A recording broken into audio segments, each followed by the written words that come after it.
It's Brian Preston, the money guy. All right, question from Benjamin. If you have no pre-tax buckets, are Roth IRA and taxable brokerage enough? We are in the 12% tax bracket for our household.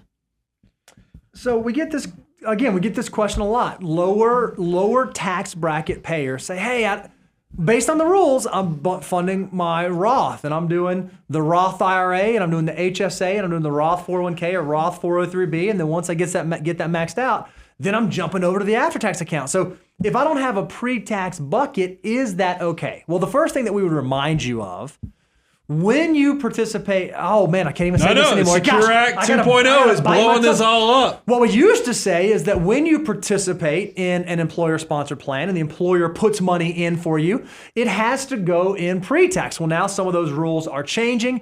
Stay tuned. But if you have been contributing, then you would have some pre-tax money that is built up in there. So you naturally have some of that. But when it comes to your financial order of operations and your saving, you kind of got to love the one you're with. And so based on your circumstances, if you're building Roth and if you're building after tax, I don't think that's wrong. I don't think that's bad. I don't think that you have to try to force money into that pre-tax bucket if that's not what your situation warrants, having worked through the financial order. Yeah, I mean, if you're trying to figure out your MVP list of different bucket strategies, obviously Roth money is super powerful once you get beyond cash reserves and so forth.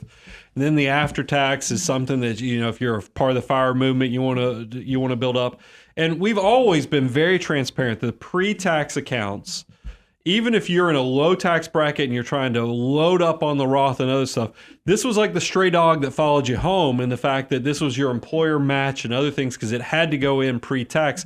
Those accounts just naturally happened because of the current tax structure. Now, look, some of that's changing with the Secure Act 2.0. They've actually made it where your employer can actually put the money in Roth as well, so it won't have to go in pre-tax. The difference is you're going to pay the income taxes on probably it's going to be on your W-2, because somebody is going to pay the income taxes on that. That's still probably a really good deal in the long term with all that exponential compounding growth.